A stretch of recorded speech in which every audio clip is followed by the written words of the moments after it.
computer or your cell phone. Right, so let's start this presentation of video number 1. Let's start. It is called revision methods or study aids, and then we're going to quickly talk about the general ledger accounts. And it covers activities 1 to 3. Right. I have just shown you there the website on which I found all of this. It's available to everyone for free. So please make sure today when you start this that you've got all of this downloaded on your whatever you are using. And you'll see here, if I just use my laser quickly, that in English is the top one, and there's my activities, my workbook, and my memo. Down here, it's very small, but it is called the revision pack. The first one's called Tutoring 2020, and then that revision pack has extremely good notes, which if I was a matric, I would work through both of these, and then you are really very well prepared, and you'll be ready for your exam, which will only be in September. Right. I have shown you my stationery. You have to be organized, keep everything nicely together.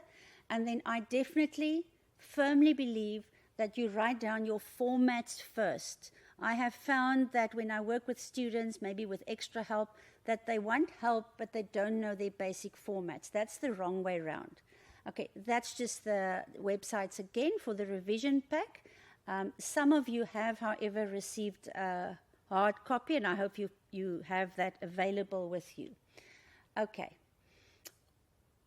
Help is available. Use it. Here's the website for schools.sun.ac.za, and once you've opened it up on your cell phone, for example, you can switch off your data and you must just access the site, and then you have everything using no more data. We start immediately with activity 1, which is the buyback of shares. Now, we've got balances here. If you look at any question, firstly, of course, you'll want to know what company you're working for, etc., and what stands out. Now, because we're doing the ledgers, if they tell me that the transaction explained here is pay 800,000 Rand, then I immediately think, well, the word pay always means credit the bank. But because of the way repurchase works, even though we pay 8 Rand per share, we will eventually have to split it up. Sorry, let me just go back to that quickly. I'm going to explain something on paper. So if you just follow here, we will later go into the detail of this. But if you just have a look at this, the moment I read the 800,000 buyback of shares, I looked for the number of shares. It says it's 100,000 that I repurchased. Therefore, it's 8 Rand per share. I am immediately thinking, okay, I'll have to split it up. We're not there yet, but we'll get there, which means that I will go to the ordinary share capital account, and then the rest will have to come from retained income. You'll see I'm making abbreviations for myself. I don't yet know the average issue price. I always, when I work with shares and buyback of shares, want the average issue price. Sorry, and that is what the next slide is about. So we can continue there. It says there, and I'm only doing certain parts of these questions, they say calculate the average share price and the net asset value per share after the repurchase. Now, the net asset value, which is one of our indicators, is the share capital plus the retained income. And it says there it is 3.9 million plus 1,650,000. And if you divide that, remember, it says here, after the buyback. Now, the information said 750,000. If we buy back, it is 100,000 shares. We are left with 650,000 shares. And that would have given me, after buyback, 8 Rand 54 at year end. Okay, you'll see I have it both in cents per share and in Rand. We normally we just want it in cents, but you can be led by what the information on the question says. Okay, while we're talking about share value or average share price or net asset value, have a look and remember the number 5, or that there are 5 different ones to compare. Of course, we know what the market value is. That's what we get on the JSE. In this question, you'll see that they haven't referred to it, but you will, in most other questions, when it's an exam paper, be asked something about that. The net asset value is what we just worked out. The average share price is, in this question, when we work that out, 6 Rand. Then if we issued shares during the year, that would be called the newest price of issued shares. And as you now know, we bought back at 8 Rand. So all these different values must be compared with one another. So remember that about share value. We're now going to see how this split up with a repurchase works. I've taken this from the memorandum, so you'll see that it's already got the marks and the answers in. But what does this mean? If we start with a 4.5 million Rand, this, as you can see with the date, is the opening balance. And if we have 4 million Rand, and the question at the top says that we've got 750,000 shares in issue at the start of the year, then you will see that it is 6 Rand per share, and of course we call this the average issue price. Now this 6 Rand immediately, when they now tell us buyback, the 6 Rand which is available on the credit side will be used when we buy back on the debit side. And as you know, I've already said on the previous slide that we paid 8 Rand. Now the difference therefore, 8 Rand minus 6 Rand, is an extra 2 Rand. So if we just look at how far we've come now, we've worked out that we start the year with 6 Rand per share average issue price.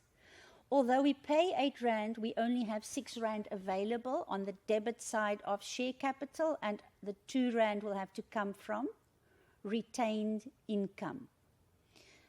Right. Appropriation account. Let's see what this account means. I've shown there, just for understanding and revision, that when we have the profit and loss on the credit side of the appropriation account, that is obviously the profit before tax, because there we still subtract tax. And that is why this is always 100%. And then the tax will be, in this case, it was 30%, but in South Africa it's actually 28%. They will tell you the percentage in your exams. I just wanted to show you something there. And okay, on the right hand side you see the profit before tax, just to remind you what I just said. Now, why did and the arrow's a bit too long, sorry. It should go to the 260,000. Why did I make a note here?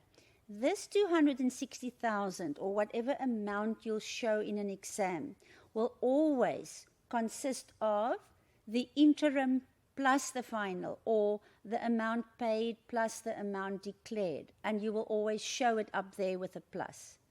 Okay, so just a reminder about that. And of course, in this case, the retained income here at the bottom will be 650,000. Now, if we do accounting, let me just remind you, when you calculate anything, please just quickly look, does the amount look realistic? I so often find, and then I feel so sorry for you, that you have 1 0 too many or 1 0 too few, and you just moved on, and then obviously it carries over to the next answers, which can then also be wrong.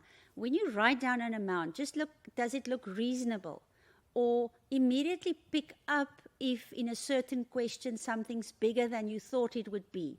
It could also mean that your answer is correct and they're going to ask you a question about it. If you just look at the appropriation account again, look at that. I immediately noticed that, well, the income tax, we can't do anything about it. It is what it is. But the dividends look to me quite small, because look at the large amount of retained income. And that also refers to dividend policy. Always know that the policy of a company will be prudent or not. Prudent means my retained income, look there, grows faster. And if you're not prudent, your dividend is very big, maybe because you want to keep your shareholders happy. So that's just the thought on that. At the bottom, I'm just showing you again that in other examples, like in South Africa, if the tax is 28%, your profit after tax is 72%. Right, activity 2. What is important now is that if we do the next activity, I'll refer back to my page again, my information. I know it's small, but I'm showing you how it will work if I was sitting at home and doing it myself. Of course, I will have my answer book here or my folio paper. The first thing, and I'm just circling to get the idea, we're working for Cedar Limited. We have 40% of shares issued. You would want to know here at the side, for example, before I start doing anything, what's the mark allocation? And I will circle anything that I find that should stand out. But do not ever skip the intro, because there's stuff here, always there's things here that is important. For example, my year end is February 20. Okay, just to give you an idea. Let's start. I have circled there for you on the screen, on the slide, Cedar Limited, the year end, the fact that 40% of the shares, I might have said the previous on the previous info, has not yet been issued. Yeah, see, I did what's typical if you read too fast. If 40% have not yet been issued, we focus on the 60% issued. And question 1, there's the mark allocation, is that for 21 marks we have to do the accounting equation, and then we do the 2 notes that we love to see because we practice it over and over and we know it will be in the exam. And then there's something about ethics, internal control, or analysis. So I will focus on this first. The bank account, we'll get to the bank account now. I just showed you the calculation. If 120,000 is issued, it's because we calculated the authorized 200,000 times 60%. So that's the first thing. Before I even read required, I should have written that, or I would have written that down. There's certain things I just know I'll need later. Accounting equation.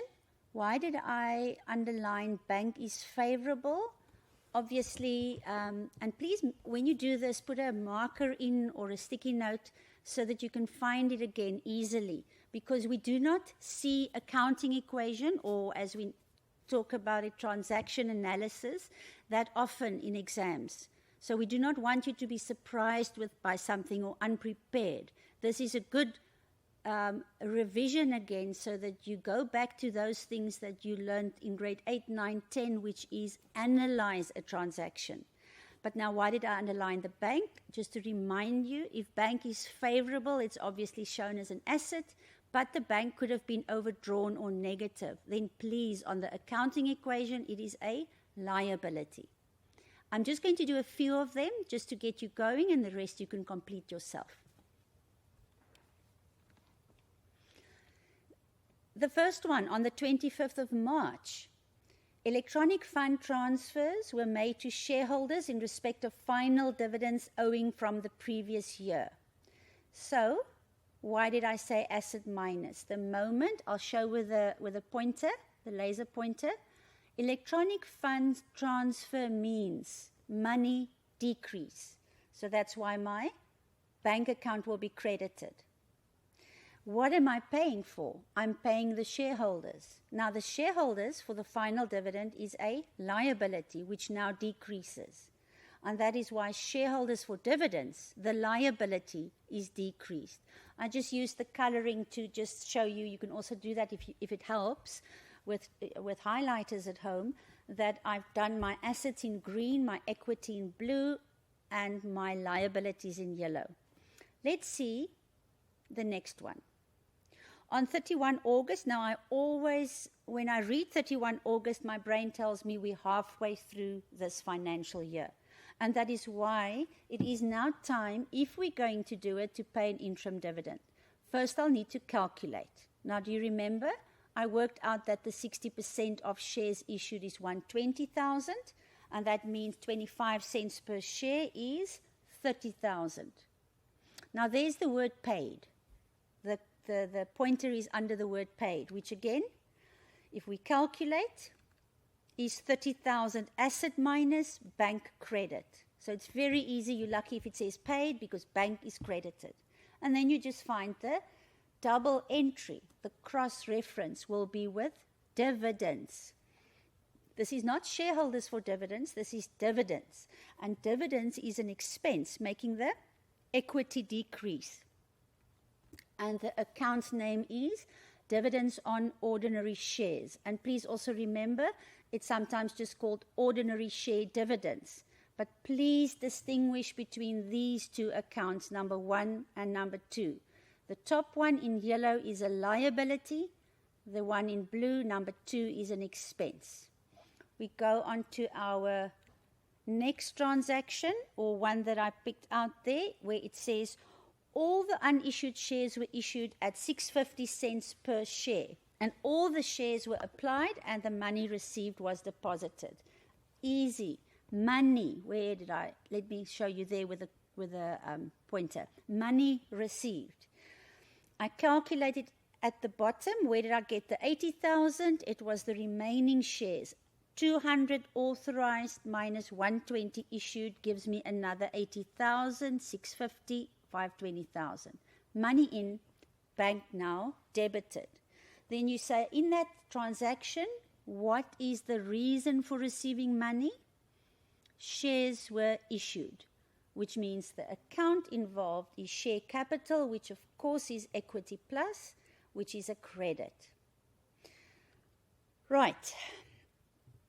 Like I said, the rest you will do on your own, and you then mark it from the memorandum. I cannot state it as important enough when you get questions where you immediately realize, wow, I've done this long ago, or I didn't realize that we are still going to be tested on transaction analysis, anything like that.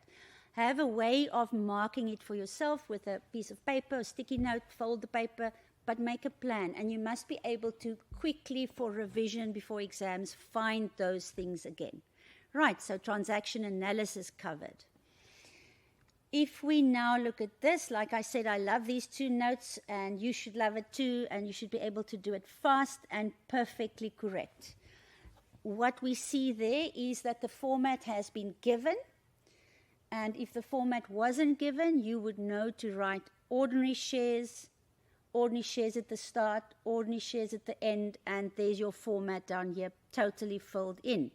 First thing, make sure the format's done.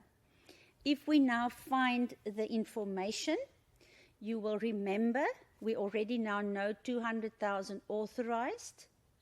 You can fill in the 120 we started with. You can fill in the balance from the info sheet, which was 400,000. Now you will notice that I do the following, and I'll show you on my paper again. When I am asked to do the ordinary share capital note, if it's formal, it looks like the one on the slide. Otherwise, I'll just do the following. If I'm doing ordinary share capital note, I'll have the number of shares on the left, why 4 lines, start of the year, and then either issued or repurchased or both, and end of the year. And then I'll have the rand value over there. Now, your textbook doesn't show you that you must have the average or the issue or the repurchase price every line. Write that down all the time. For example, and then I'll continue on the slide, if you know that we started with 120,000 shares and they give me a balance of 400,000 rand, don't wait till later, immediately divide. And as you will then see, you'll get 3 rand 33 rounded off to the nearest cent. so that when we go to the next line or the next line, I'm ready. Very important. We'll come back to this again later. Okay, what happened next? Why am I jumping to retained income? Let me show you on my question. I'm taking the information as I see it from the top. I found the 200,000 there. I found the issued there by the 60%. Then I found the rand value. Now I am looking at retained income. You will also notice as I use the information, I tick it off. The best way to do these questions is to read from the top to the bottom only once. In other words, on my answer sheet, I can jump around a bit because I know my format, but my question paper or my info sheet, I go from the top. That is why, if you look back to the slide, I've got the 30,000 next. If I look at the next info, they say pay the dividend. We did that earlier, but look at this. We said 25 cents times, look at this, at the moment just 120,000 shares equals an interim dividend or paid of 30,000. The next thing that happened, that's why I'm jumping to the top again. I am issuing the rest of the shares. And where did I get 80? 200 minus 120, I can only issue another 80,000. And then you will see it is shares issued during the year, and again, rand value. So please remember, do the rand value every single line. And that gives me 520,000. Another thing, of course, in format and in accounting, watch out for brackets. So far, it was just an increase, so it's not a bracket yet. The next they say, okay, no, sorry. I don't do what they say, I do what I said earlier. Every line must get the new average. Now, if I have 400,000 plus 520,000 at this point, it goes on top of the line. Then if I have the number of shares here on the left, it goes below the line. And because of the 6 Rand 50, the change when we issue, the new average is 4 Rand 60. This is extremely important. Therefore, I put my 4 Rand 60 there. Now I'm ready for when the shares might be repurchased. However, going from the top, the next thing that happened was the final dividend. And that's why I'm saying 35 cents times 120,000. And there's the 70,000. Now you'll know that it's logical. What would you do next? Total of the block. There's my first bracket, because do remember, dividends is an expense bracket. Now it says buyback 20,000, and immediately I have my bracket. The textbooks also don't always show a bracket here. They just expect you to subtract it. Therefore, rather you do the bracket anyway. The 180,000 is just because I can easily see that now my left side is finished, and it's important to know what side. It's like a puzzle. If this is finished, this can help me to get something else. It says shares bought back during the year. If you didn't do, and I'm going to go back to that quickly. If you didn't do that red block, if you didn't immediately after the 6 Rand 50 calculate the 4 Rand 60 new average issue price, you might later on forget that that is what's needed. So I always say do it automatically before carrying on. Okay, so to get back to where we were, there we are. Now we know that we can only use 4 Rand 60, which is 92,000 Rand in brackets, and note number 7, or in this case just share capital, is finished. If we carry on, to check, double check, if you take your 828,000 Rand now, and you divide it by the number of shares, 180,000, it will still be 4 Rand 60. Issue changes the value, repurchase does not change the value. There's my 20,000. Where do I get that value? You take the amount, and I'm just going to refer you back to my info sheet, and you'll also be looking at it, although it's small, just to show you. It said here, buy back at R7.50. Now, we don't have R7.50 available. We only, back to the slide, have R4.60 available. And if you then take the repurchase price, the bank amount, and you subtract 460, we have another R2.90 that must now come from retained income. And there's my calculation, and do not forget your brackets. Right, as you can see, there's just one thing missing, and it's net profit after tax. And you read it off the info sheet. It was given. And now my two notes are done. We will talk about the repurchase later. I have not translated that word there. I just see that now. So please just remember that is income tax. I have not shown that. And it's activity 3 now. The whole of activity 3 is about the SARS income tax account. I've mentioned a few things here, or typed. Remember, we see it as a liability, especially if, look at the laser pointer, if the balance is credit at the start. However, we're going to end with a debit balance, and then it is no longer a liability. Just quickly revising what this all means. We must have underpaid the previous year. That's why it's owed to SARS. Then, obviously, you pay it. Now we owe them nothing. And the date was at the start or close to the start of the year to avoid interest or penalties. Then we have the first provisional payment, the second provisional payment, and you can see that we've paid more than the actual income tax. And that is why the balance will then be 9,500. And this is an amount receivable from SARS. 85,000 paid minus 75. There's a 500 missing. I apologize. Do you see where my pointer is? There. That should not be 75,000. That should be this amount, which is 75,500. But the amount is correct. So 9,500 is the amount due by SARS. The following, before we finish off video number 1, that is very important. If I ask you what are the 3 financial statements for companies, you will say the following. Income statement, also known as statement of comprehensive income. Balance sheet, also known as statement of financial position. And then cash flow statement.